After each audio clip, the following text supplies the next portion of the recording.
Welcome back to Remembering Smallville, a Smallville rewatch podcast. I'm Daniel. I'm Nicole. I'm Kim. And I'm Brett. Welcome. We are so excited to be here.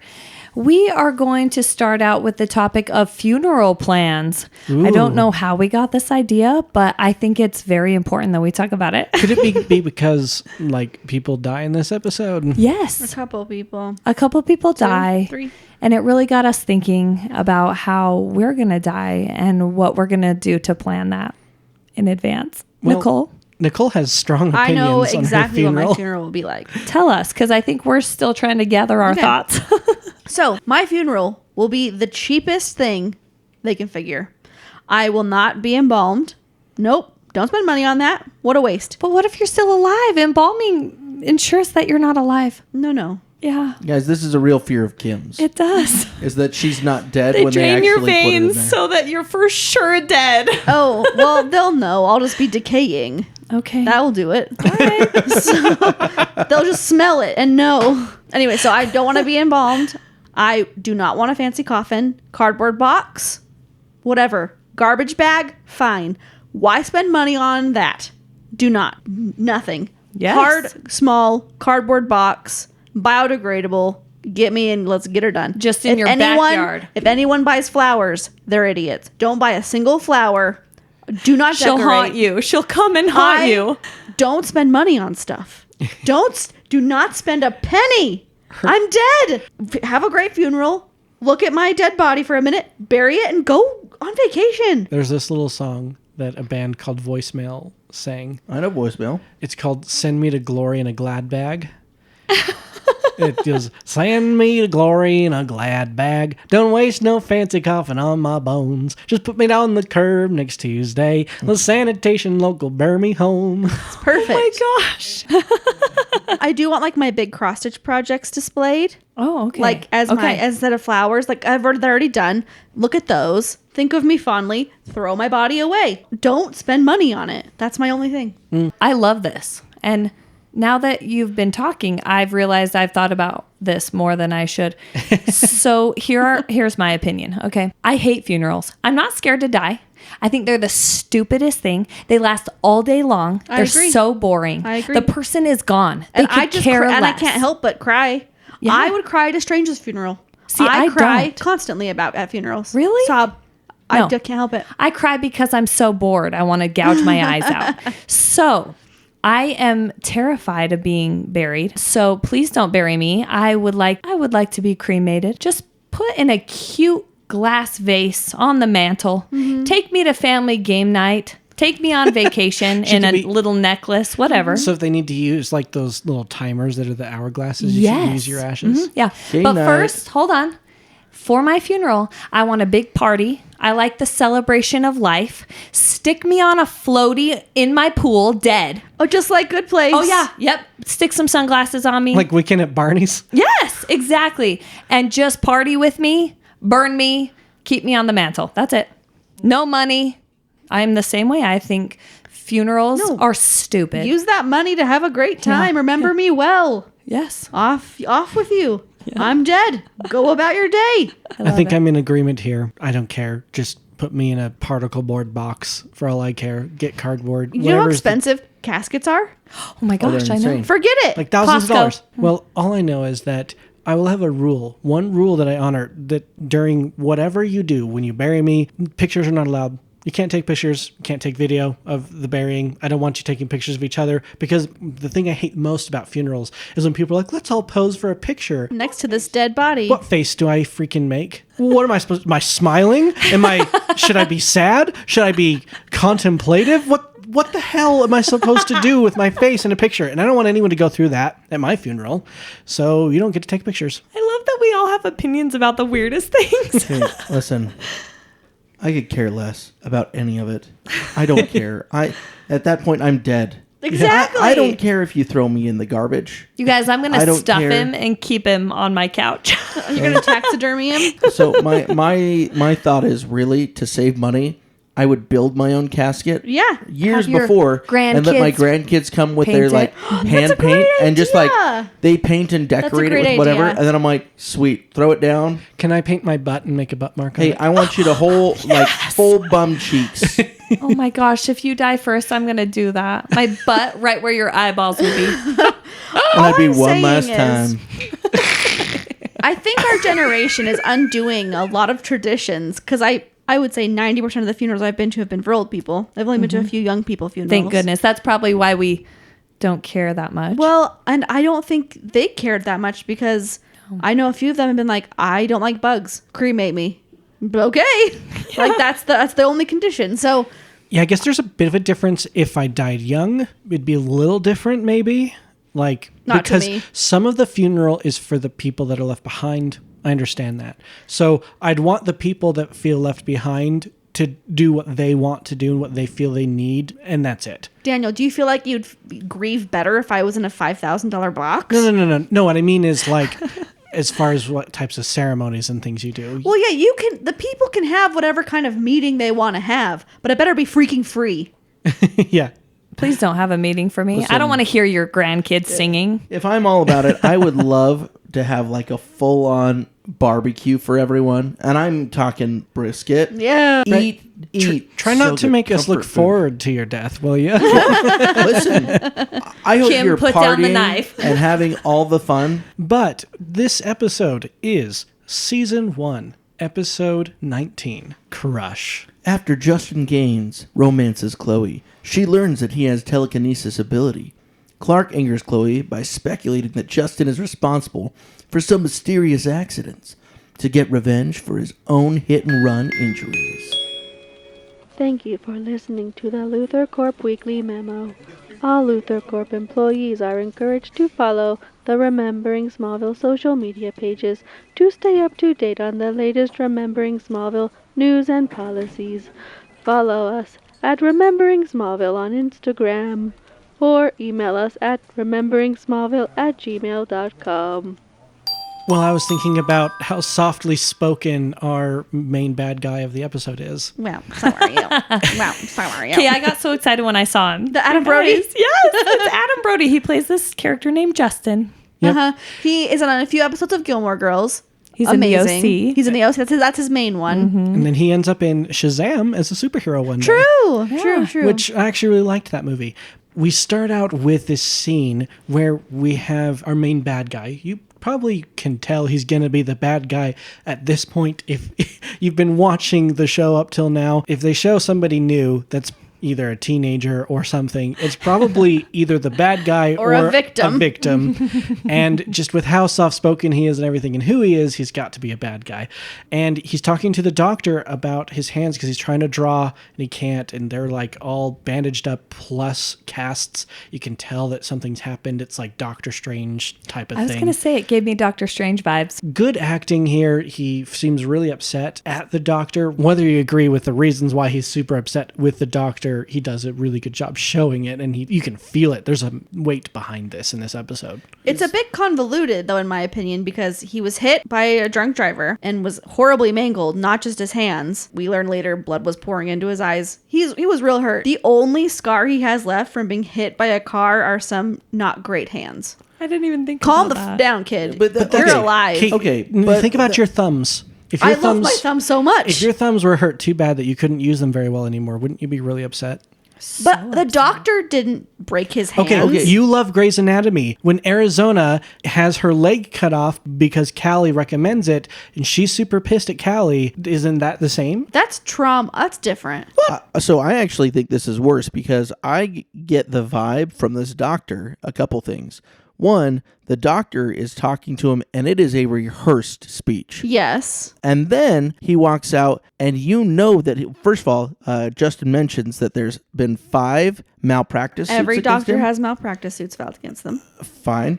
But he walks out and very Well, yeah, he snidely sucks. admits that this was an accident that he did, but there's no way he's going to get Well, caught sure, and be sued. sure. So the doctor is a slime ball. Well, sure, but Justin doesn't know that. All But he knows is suspects malpractice. it. He suspects it, and he's a little bit traumatized. He's a bit cuckoo bananas. He is a bit cuckoo. Yeah, bananas. I'm not justifying what Justin does. No, by any but means. I think it's not as convoluted. As I you're feel saying. like him getting revenge on who hit him makes way more sense than him effing this doctor over. That's true. It just, Yeah. it's like, it's just too evil in my mind. Like, it's Okay, Like, if he went after this doctor second, maybe I'd be Never more into it. Never Okay, gonna, that's a good point. I think Makes that's sense. fair. Good Going point. over from second would Because, be- like, make yeah, more the sense. doctor sucks. The doctor mangled his hands. I did not necessarily his hands were effed before. Yeah, but he incorrectly He didn't fixed fix his hands, them. as Sure. he's supposed to. Sure. So because of this doctor, he's not going to be able to do art again. Except. We see his crappy drawing of the doctor. And then when the doctor leaves the room, he removes the drawing, and underneath is this amazing drawing. Did you think he drew it? Yes, I Okay. was like, he's lying. He can Yes. still draw. What's going on? But it's how does he draw? And, he takes his red marker and starts coloring his hands. And this is what Bloody red. causes this hands. accident. Bentley watched this with us. Okay. We were like, ugh. For reference, Bentley's how old? 11. 11. And she's been kind of snooping in on Brett and Kim as they watch. And Yes. she has comments sometimes, and so fun. Did she have good comments from this one? She did. I wrote a couple down, when, I think. when Bentley has some good comments, you'll have to let us know what she says. I don't know if you've ever had an office where you've worked at that has an elevator, but I once had an elevator training video where they talked about what happens if you get stuck in an elevator. And one of the things that I was cautioned against in the training video is that if you open the doors and there's a gap that's smaller than like half your height, it's really, really dangerous to try and go through it unless there are firefighters there propping it open and stuff, because there's a chance that it could slip or something you could happen, you get Just cut risky. in half. And so that's what I was thinking. He goes through and then he goes through. Like, yeah, obviously you don't want to die, but it's also like there's a huge risk at it. You have to like analyze that. He was the training video in this case. I never thought about that, because if I got stuck in an elevator, as soon as the doors open, I would hop out. Well, we have to establish a pee corner. What's that from? The Office. The Office. They get stuck in the elevator for 2 seconds and he immediately is peeing in the corner. Because you always have to pee as soon as you can't pee. It's so true. My only thought was, this is not like Smallville Dinky Hospital. This is Metropolis Children's. Where are the other people? Well, it looks like it's nighttime. And Irrelevant. Have you been in hospitals like late at night? Yeah, there's still bright There's lights still and people around. everywhere. There's usually Not a nurse's as many. station right by every elevator. So something that Kim brought up as we're watching the elevator snap off the doctor's hands. Oh my gosh, it was so Kim creepy. went, how fun would that be to be the actor to just hold the fake hands there and just watch it just whoo. Yeah. She's And like, both that would hands, be I fun. was like, that would be ooh. fun. And a fun little thing I noticed is Justin is left-handed. I didn't notice Another that. lefty. Like it matters now. He's brain-handed now, but he is left-handed. So later they talk about his good writing hand. Is it his left hand? Oh, Yeah. I love it. There is a little reference here that I like. This painting ability where he can use the painting to make somebody die. It's more of the telekinesis, and this is like a focus. But it reminds me... What? What are you thinking happened? You're thinking because he drew red on his hands, it broke his hands? No, it helped him focus his mind on what he was doing, and then it... Breaking the elevator? Yeah. Oh, So that's okay. what I thought at first. Like whatever he did to the picture, like Yeah, a voodoo that- doll. And that's what I thought first, too, and then I remembered later. Oh, okay. But it reminded me, there's a TV show called Death Note. It's an anime. It's about a guy who finds this book where if you write the name of somebody in it and you picture their face, and that person will die. And you can even write how that person will die. And so the main character takes it and he starts killing off criminals. Oh my. It's very And Dexter. It's really, really interesting. It's Kind of like Arrow. an interesting anime to watch if you're interested. this city. As we've talked about several times in season 1, this is a perfect example of foreshadowing to a fault, as it is career day at Smallville High School. And Clark is staring at the Air Force Yes. representative, who becomes an important character later on, but the Air Force rep looks at him and says, I really just see you flying. Oh, I love it. that foreshadow. You have to love it and also just give a shake This of the head. episode was real heavy. Yeah, there were like 4 of these, Yeah. I'm pretty Into sure. those, yeah. He talks to the Air Force dude and he's like, oh, I'll think about it. And then Nicole, tell us what happens. So something I loved is Pete loves to be in politics. We learned from that B episode. Yeah. He loved helping Clark, and so he's going to go intern that summer at the politicians to help him get reelected. And I noticed Clark said, "Oh, I thought you were going to help your mom." And he goes, "I don't want to be at the judge's thing." So his mom's a judge and his dad's a lawyer. That is so cool. So Pete must be wealthy. yeah. I love that. And Clark really isn't even supposed to be at the career fair because you know what job he's doing this summer? Helping his dad. And that's I think good. he's daydreaming, window shopping, sort Yeah. of in his a way. I think it's part of the school day and they have no choice. Yeah, and he's not going to go talk to anyone because he knows what he's doing. And, Right. You know, Pete makes a reference to it. He's kind of seeing his summer being alone while all of his friends are out. Off doing adventures and he's going to go bale some hay, feed Yep. the cows. Daniel, how did you feel when we found out that Clark had completely bailed on Chloe by hanging out with Lana so much that he forgot to sign up for something? Well, even if you don't like Chloe, this is a bad friend moment. Oh, absolutely. Clark sucked right here. Yeah. This is like one of the worst things Clark has done, which, you know, that's a pretty decent bar, I guess, compared to saving lives. And I know that they're trying to create some tension between Clark and Chloe, but I didn't like the method of doing it. I think it isn't very well in character of Clark. I don't know. You could argue against that, but All he had to do to make him less unlikable and gross would to be like, "Oh, I'm so sorry. My dad and I have been rebuilding this tractor and it is just taking all I've of had our a time. lot I'm on my so sorry." mind. Yeah. And then it's still a letdown, but it's more of a Clark letdown than like a sorry I was looking at Lana the whole time. I've just been, yeah, I've just been the helping delivery Lana. of it is bad. I just feel like the script did a disservice to Clark here. Yeah. So to explain what's going on, Clark was supposed to buy some tickets for like a journalism conference in Metropolis. And Chloe was so excited and he dropped the ball and didn't get the tickets. And so she quotes this. She's like, "You're from some distant planet I've never even heard of." I Yeah. loved It's that. Yeah, she's like, some guys are from other planets, but you're from a distant galaxy I've never heard of. Thank you. Like, so, because then later in this episode, he's reading like, what is it? Men are from Mars, women are from Venus. yeah. Yeah. So she says, "Women may be from Venus and men from Mars, but you're from some distant planet I've never heard of." Loved it. And you just hear it again. That's 2 within the first 6 minutes of the Seriously. episode. And the funny thing is, I think Chloe says most of them. Okay, so next, Chloe storms off And she's pissed at Clark, needs to do something with her anger. But luckily for her and luckily for Justin, he's back from Being the rehabbed accident. away Yeah. from his accident. He's back at school and he is ready to shoot his shot. I like, again, where they do this thing where you have this person that's been a part of their school and their lives, and you just have to go with the fact they've kind of always been there, and you believe it. They do a good job with that every single time they do it. I love it. So he comes back, they hug, and he asks if she wants to get some coffee. And she's Yeah. like, "You know what? Yeah. I have been let down by Clark, so heck yes, let's get some coffee." And the last time I was asked out was by a jerk, so Yeah. it's nice to have a Chloe nice knows how to pick them. Yeah. She also asked about his cartoon drawing, and he's like, "Sorry, I don't draw anymore." Yeah. Cole and Kim, what do we feel about Justin at this point? Do we like him? Does he seem I like cute? him. Is he pretty smooth? I think if he wasn't making bad criminal killing choices, he'd be great. Yeah, he'd Yeah. be great for Chloe. He's great. He did a great creepy vibe from the beginning, but if not for that, I think he's darling. I know. Yeah, this actor has a way of how he does everything with his voice, with everything. He kind of just makes you feel like, oh, Boy next poor door. guy. Yeah. And Chloe is wearing the worst outfit. She's never going to get that internship. She's wearing a skirt and stripy dress pants. Again? Yeah, if you go back and look at those, listeners. At 8 minutes and 30 seconds. It's not great. That's the second time she's done this. Is that an early 2000s no, thing? no one was wearing a dress and pants. So they were She trying to just- make Chloe eccentric with her Yes. fashion, I guess. She likes absolutely. layers. I guess. She's very bohemian. So our next scene brings us into our B plot line of the episode. So this is what I wrote in my notes.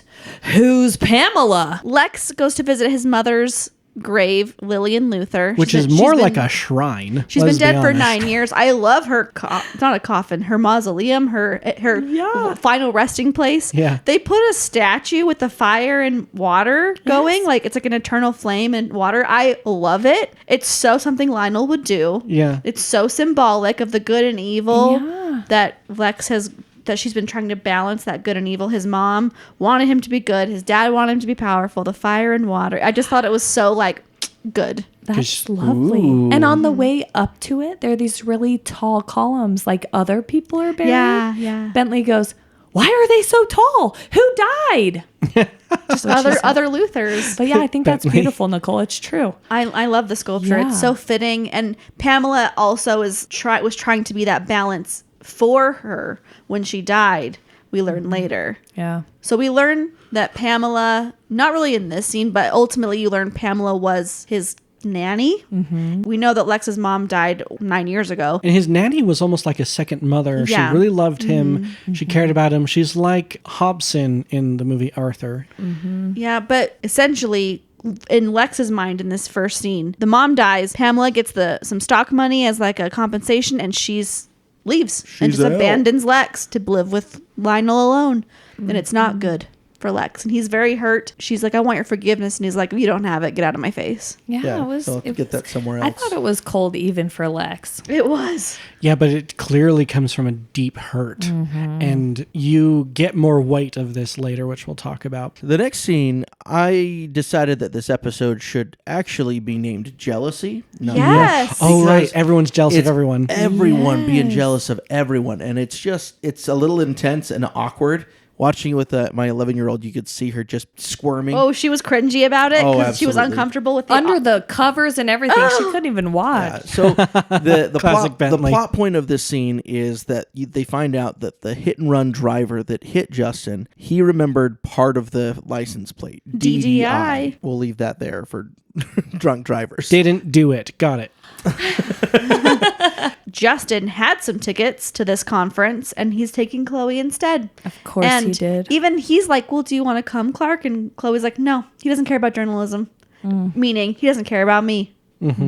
Yeah, and I just put this note here. Justin reads the room, and he sees the issues with Oh, Clark I and loved Chloe. it. So I better get out of here.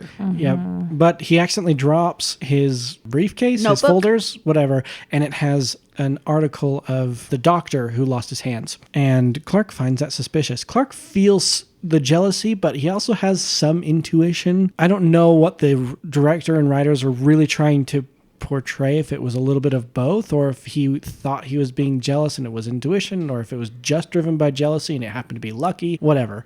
But that's kind of what's going on, is Clark is now suspicious. So in our next jealous moment scene, Nicole, tell us what's happening here. We have Clark doing homework. Lana comes by because she wants to order some pies for the Talon.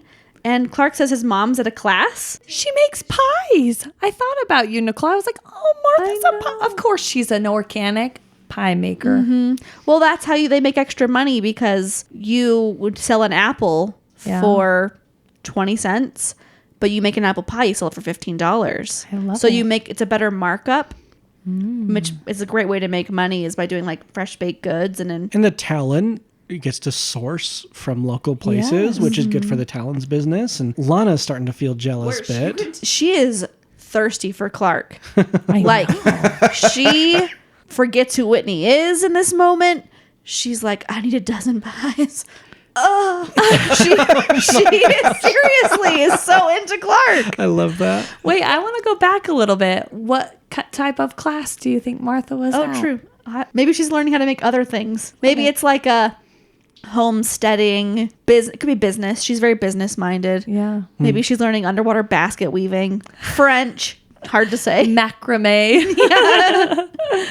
So it's interesting here because we see that Lana and Clark are starting to be really each other's confidants. They really are all sharing a lot of information with each other. Yeah, because Clark is freely sharing the stuff about Chloe, and then Lana freely shares stuff about Whitney, and they're kind of confiding each other about their relationship dramas, which can bring you two together, I guess, but not in the way you should. Well, the main thing that Clark says in that kitchen scene, he says, "Well, like, my eyes have been opened and I'm seeing Chloe in a whole new way." And I think the moment he says that, Lana's eyes open too. Yes. And I'm kind of bugged by it because this should be a time where him and Lana's chemistry is really building, because I think it is. I don't feel it. Hers is. Hers is. She's like, on fire for him. I know, but nothing from Clark. This is where I think the writing and the acting and directing was so good because you can feel it with Chloe and not with Lana all of a sudden. Well, because Clark has been hitting the wall with Lana so hard. Oh, I know. And Lana is dealing with Whitney being distracted by his dad's issues. Yeah. You know, his dad's dying.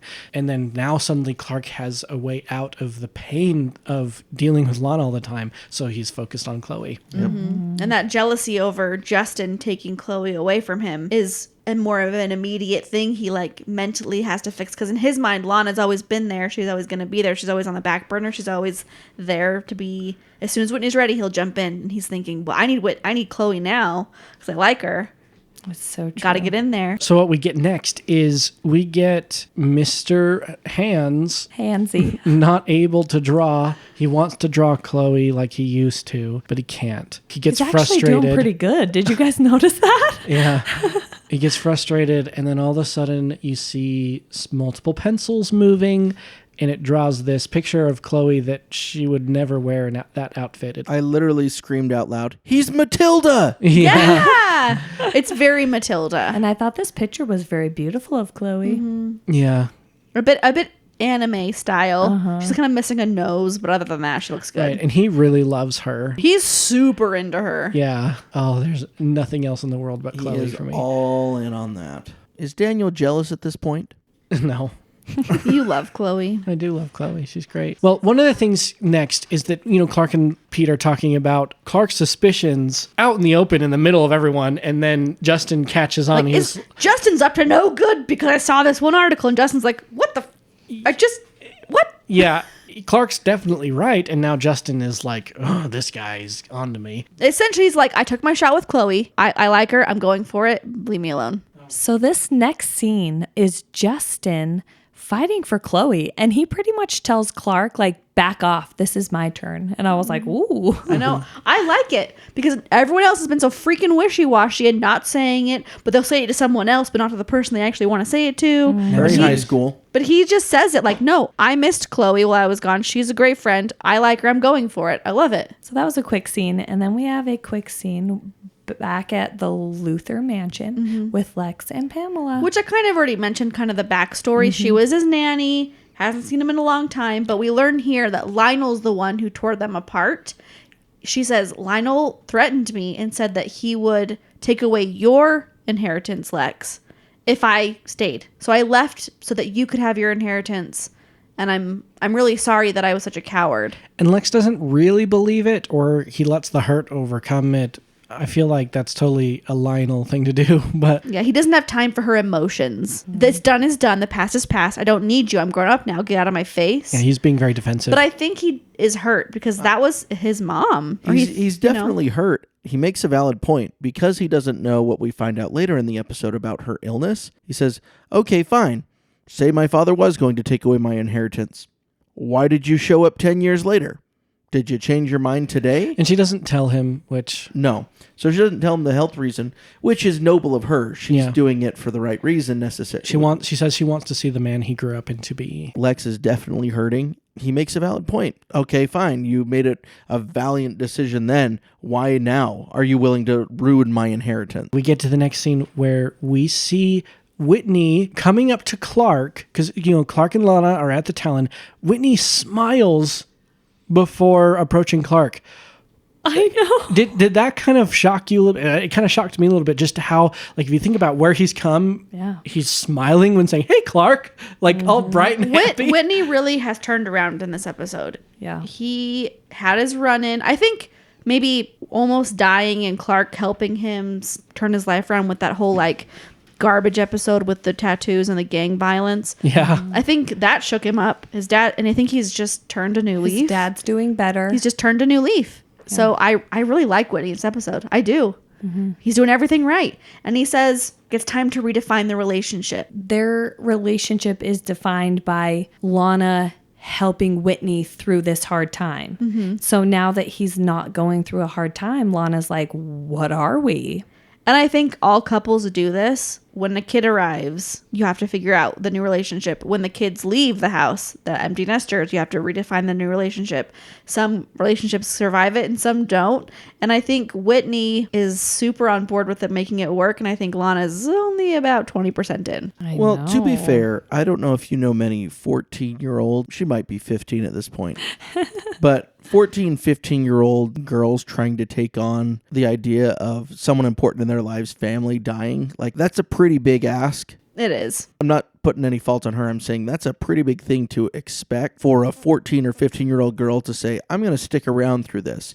They're in love with the idea of love. They want to be in a relationship that's exciting. And this is definitely not bringing joy to their life. Oh, I remember once I was dating this kid. I was in my early 20s, so technically of marriage age, but mentally not ready. I just wanted the fun. And his parents were kind of going through a divorce or about to or something. There was some family drama going on. And he was kind of the support for his mom. I just was like, you've got too much going on. I want to be the center of attention. So I just didn't want to deal, which isn't probably very good of me, but I just wasn't in that place where I was like, I don't know you well enough. We've only been dating for a couple weeks and maybe a month or two. I don't want to be one more thing that's going to take your attention away from the things you've got going on. So I just like removed myself from the situation. And I don't think either one of us were heartbroken. We were just like, no, this isn't the right time to be dating. You could date someone else who's maybe nicer than me, but I'm out, you know? I think that's very emotionally mature. Yeah, and at the end of this scene, we have Clark essentially telling Lana indirectly that he decided to stay friends with her and that opportunity is gone. And he regrets it. No, he regrets it. He's like, I missed this. He's but- not telling her that it's her, but he is. And they both Everybody know. knows. Yeah. And the renamed version of this episode comes back. Jealousy. Because you see it in Lana's eyes, and she literally walks away from this. She's ready. like, I regret it too. She's like, oh, I missed my chance. So this next scene, we finally get to see Chloe get some action from a guy who likes her. This makeout sesh, I was like, whoa. But before they kiss, That's good. the straight up honesty of him just saying, I liked you before. I The loved fact it. that you emailed me when I was gone. Yes. You helped me get better. I fought hard to be rehabilitated and not just lay there in the hospital bed and wither because of you. I have always liked you. I love it. Yeah. Every teenage girl is going to fall apart over that. Oh, yeah. That is the best, easiest way to get her to want to kiss you. So he gives her the picture he drew of her. They start to make out and make out hard. Open mouth, man. All the things start floating. Yeah. Everything around them, all the office supplies start I know. floating. You're being dirty. Something else starts floating. She did ask. She's like, is it going up because his penis is up? I was like, you never saw him drawing. Maybe it's all connected. You just, Okay, you know. of all the things floating, though, did you all notice the alien? Yeah, And you get to see the alien's butt right there? Yep, Yeah. it's like office supplies, pencils, tape, an alien. Only so many alien references in a TV show. And then he's honest with her about his little Which I loved. abilities. I loved it. I loved it. I know. Love And his she honesty. takes it really well. She's so turned on by it. Let's make everything float again. I know. When she said that, you should have heard Kim. She went, oh, okay. I know. Everyone's pretty thirsty. And Yeah. then finally Clark ruins it by But coming luckily, they did break apart so things could go back down because Clark comes in before things can go back up. in. Yes. But he does see them kissing, and it does cause some friction. And then Clark gets her to come and But talk Chloe to her outside. loves it. She's like, yes. She like keeps her hands on Justin's stomach, and it kind of keeps touches him for as long as possible. She goes out in the hall with Clark. It was so good. Because why? What's the name of the episode now? Jealousy. Jealousy. We've renamed it. Right. It's not crush anymore. It's jealousy. And we get a pretty spicy moment between Chloe and Clark where Clark is trying to express his concerns about Justin, but Chloe will have none of it. She gets after Clark and says, you just have this savior complex. I was like, Yes. oh, well, yeah. You do, and you But will forever. Again, Chloe, who's the first person you're going to ask to help you if you go through something? Always Clark. While Justin is alone in the room after the hot, steamy alien floating makeout sesh, I love that. a fax comes through true. A fax, my friends. Yes. Nowadays, we'd call that a text message. No. Or email. It'd be an email. It could be a text. Can we chat about her contact at the DMV? In previous episodes, didn't she have a contact somewhere else too? Well, she has them all over the has them place, over the seems like. place. I she love had, it. She had one that found out my contact at the mechanic knows that it was so and so's car that got hit by a deer. My She mentioned favorite. she'd flirted with an officer. Yeah. She's talked She- about her connection at the hospital. that She's was got able to help feelers all do over the blood place. work. I've never known somebody who went into journalism, truly. I'd be curious if any of us could find somebody who actually always wanted to be a journalist, if they were like that as a teenager, like if they were always trying to get connections and they ran their school paper, things like that. Yeah. That would be interesting. Please comment. We find out that it is Principal Kwan's license plate. It's his car. Dun, and dun, you dun. think, was it Kwan? Oh, man. So me having seen this, I knew exactly how this ended. But I'd Kim, forgotten. what do you think? Oh my gosh. So first off, Principal Kwan always almost dies. Yeah, he got stung by Right. bees not too long ago. Yeah. His car was on fire. That too. Right? Yeah. So I was like, okay, he's getting attacked. So Justin attacks him. Hold the phone. His car was on fire in episode 2. Maybe he got the same car. It's a new one. This is Is a it the different same car. car?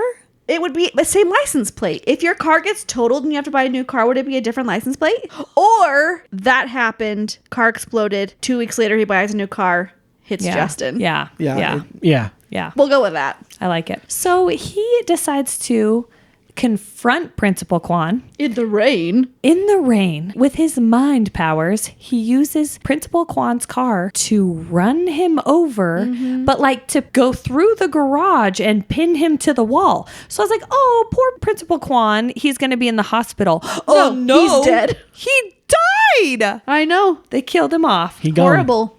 Wonder They- what the real story was. Well, they would have had to add him as an official guest star if they kept having him in too many episodes. Yeah, so there's anyway. like rules Got you. that if a character appears more than I think 3 times, they're called special guest A regular appearance, or a series regular has to be in every single episode, but like a guest. Right now, Jonathan Glover, they label him as like a guest. He's special guest. He's not in the opening credits, but he's in more than 3 episodes. So that's why Kwan dies in this one, oh my god. because it's his 3rd episode. Okay, I'm gonna look Immersion into broken. This.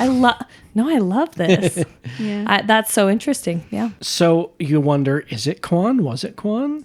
Did you think it was that Kwan hit him with his car? No, Or did you believe it when he said, it wasn't me? I believed him and I was like, okay, someone else had to be driving. And then I was like, oh, they just happened to have his son show up in this episode. Sure. It was the son. He was So, the yeah. Air Force guy. That Yeah. looked like he could fly. So in the next scene, we have Lex coming into the Fortress of Solitude, or the barn. He has a pretty good read on Clark, as usual. He knows everything about Chloe and Lana. I don't think Clark would even have to talk about Chloe and Lana for Lex to know, because we Yeah. can all see it. I do love how he's always rooting for Clark's happiness. That's really nice of him. Yeah. I love their relationship. And I love that he's reading Women Are From Venus, Men Are From Mars book. Yeah, we find out because Lex goes to Lionel and asks him about Pamela, and we find out that she has actually had cancer, and she didn't reveal that to Lex, and that changes the whole paradigm for him. He goes to visit her. Essentially, he's like, why'd you come now? And she's like, I just wanted to see what kind of man you turned out to be. I wish I would have stayed. Your mom really wanted me to be a guiding hand for you. And Lex is kind of emotional and it says, I really wish you would have. I probably would have been a better man if you would have been there for me. know. Because you're so good. Like, I really was counting on you to help raise me, you know? Yeah. And Pam says, I think you turned out okay. The fact that you're here says a lot about you. Yeah. Very, very good. I want to call out just my own personal nerd moment, not a superhero nerd moment, but Lionel and Lex are talking about Cadmus Labs, and they talk about how they're going to sell them. Lionel brings up a part, and he says that, well, after we pumped and dumped it, any of you familiar with what pumping and dumping is? No. Okay. In reference So- to breastfeeding only. They're talking about the value of this company. So in the stock market, first of all, it's illegal. But what happens is they take a ton of money and they start buying shares of this stock. And because they're buying it, it's creating a demand for it. And so it's increasing the value as they're buying more and more of it. So everyone sees that the stock is going up, up, up, up, up. All the other investors go, oh, this company's growing in value, and they want to get in on the increased value. So they buy when it's high like that. They're like, oh, we want to get in, thinking it's going to keep growing. Lionel and Lex did, again, is illegal. They've inflated that price with their own money. And then once it's high enough and other people are willing to buy in at that, they sell it all at that high price and leave it valueless. And so they just artificially inflated the value and then killed it. They did this as part of their plot that we saw earlier episodes back against the Hardwicks. Mm-hmm. This is part of their ploy. Just wanted to call out nerd moment. I don't know if it stands, but That's so interesting. And you know they do this all the time, right? Like that's their thing. Oh, yeah. I'm sure. Shady business deals. Mm-hmm. It's the art of war. So Principal Quan has died and Clark is talking to Chloe. He just is still kind of pushing the Justin angle because he has that intuition about it and he's got the jealousy and all that stuff. And Chloe refuses to believe it until when she is with Justin and he gives her reason to actually believe the truth. Yeah. And that's when the episode really starts to get exciting. So Clark goes to the crime scene because why wouldn't Clark go to a crime scene? And Principal Quan's son is there. He essentially admits that he was drunk driving. Yeah. And Clark, you don't see this, but you hear it later. Clark gets him to go to the police and turn himself in. Now that we know that, and we also know that Justin must have found out and did this, Clark is like, oh, Justin's a bad guy. And he's going to go start to save the day. Yep, he's going to go looking for him. And Chloe finds him first. So in this scene, we're going to see Chloe and Justin almost start making things fly again. But Chloe had been looking at a comic strip that Justin had created. And the comic strip was reenacting the death of someone that had tortured another person. And basically his story. And you saw it play out that he killed someone with a car, smashing it. And Chloe went, uh-oh, this is not safe. I need to go. And when Justin shows up, he's expecting things to fly. yeah, but he doesn't know that she's just discovered things. And she tries to play it off that she needs to go meet Clark. But he tell him how the realizes thing his is, notebook is not the exact way he left it. Yep. Yeah, because Chloe gets to Justin's house before Justin gets home. And so she's peeping around in his room. As and one does. Justin Well, shows why up. not? Yep. Chloe, tip. Okay, not just Chloe, everyone. If you suspect a person to be unsafe, don't tell them where you're going. Yeah. She's like, I gotta go to Clark's barn. I gotta go. I told him I'd meet him there. I'm really sorry. I gotta go. She does Just that say all the anything time, else. too. I have to go to the torch. Oh, my dad grounded me. Oh, I have hemorrhoids. Anything. Get out of there. Don't tell them where you're going. I'm going to the police station. At least she calls Clark when she gets there and talks to him. And Yes. he tells her all that she needs to know. Right? She tells him that it wasn't Principal Quan, that it was his The son, son. and that he's turned himself in and to be really careful. And then Justin shows up. Yeah. And he is unhinged. He's lost his mind. He's now willing to go all lengths He's gonna to kill keep Chloe things. with a chainsaw. I know. Listen, And this poor family and their barn. I don't know how you would not be afraid of this anymore. I know. Like just going in there. The number of things that have happened in this first season in the barn that are awful. I know. I mean, from Bug Boy jumping out, yeah. right? Earl hiding under a blanket, to getting a tractor thrown and dropped on you. Yeah. All of these things happen in the barn. This is not from old man that goes young and decides to try to attack you in the corn silo. He was coming at him with sharp weapons that they had in the barn. Yeah. This barn is not Not a safe safe. place. I know. And he's willing to kill Chloe, and Which I thought, I don't know. luckily she gets knocked That's out. rough. That's the key. If you're wondering when Clark is going to show up, Just be unconscious. just Yeah. wait till the victim gets knocked out, and then Clark I will just show love up. that he chooses to mentally unhook the horseshoe and go kunk Yeah. on her noggin. Yeah. Yep. Oh man. But Clark shows up and he stops the chainsaw with his body, and it shatters into 10,000 pieces, Yeah. as that would not happen, but it Yet does. another expense. I for just the googled it. kids. They're not that expensive. Oh, A couple that's $100. All right. Well, Still. but a But couple still. $100 adds up when That's it's a lot of everything else. pies. Yeah. No wonder Martha has to make pies. Yeah. Remind me, what is Justin's explanation for killing Chloe? Yeah. Is he just, you're 'Cause against me? She sees him the way he is, and he feels like all is lost and he might as well cover I guess his crimes so, but up. he just confessed his love to her. But know. she also just read the comic strip. And he So- can feel that So she he has looks to at get him rid of the differently. evidence? She's not looking Yeah. at him the same. Why not say, I did, that happened? It must have been while I was dreaming. Oh no. I'm so powerful. Like, I don't have why control not of do some my gaslighting powers. or something Yeah. first? If Yes. don't just go straight for the murdery I part. know, and his face is all like, Yeah, he's so gonna like murder you now. He's so like one Expressionless, tone. yeah. It's clearly mental illness. yes, Yeah, yes. he's lost his mind. And he apologizes as he throws. the yeah, chainsaw at so her. creepy.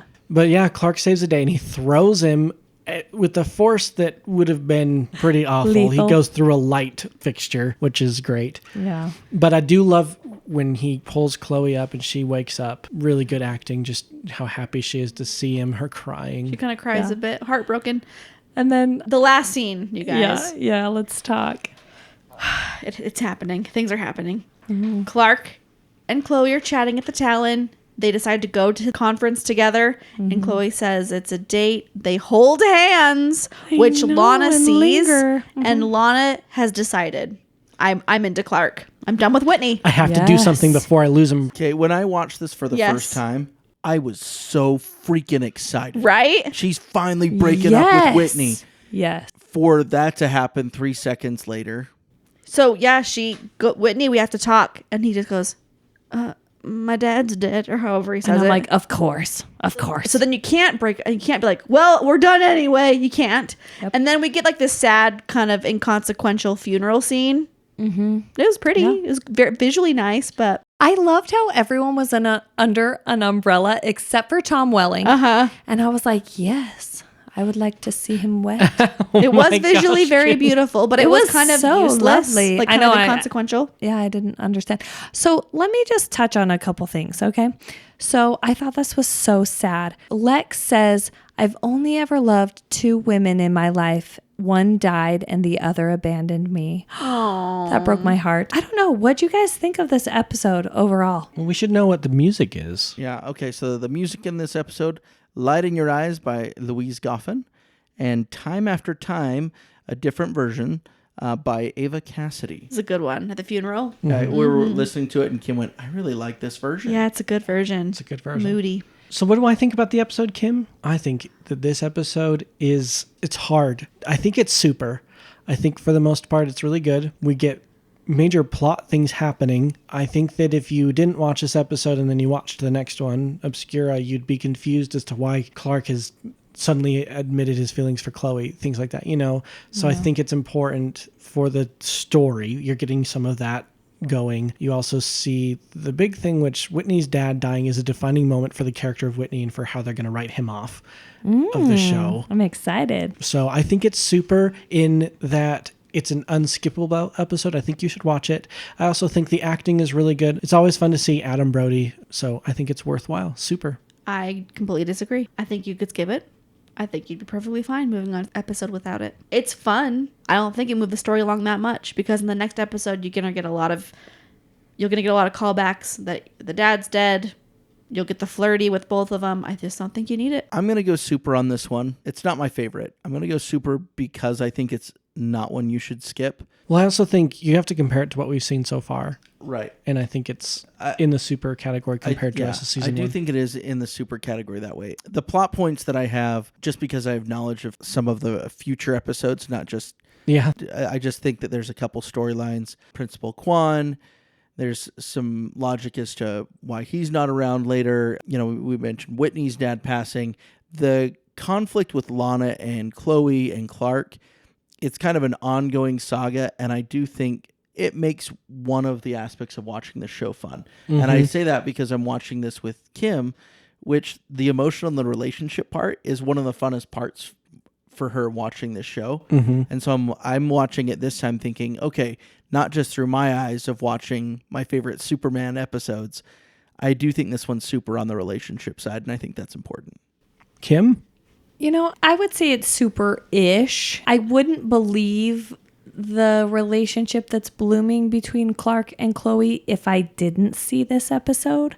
this episode really solidified their chemistry for me. So on the relationship side, I would say super. And I really enjoyed this episode. I liked it a lot. Well, I hope you all liked this episode. Thanks for watching, or listening, or whatever you do. Join us next week when We have special guests. Clark punches a tractor. And Lana gets shot in the face.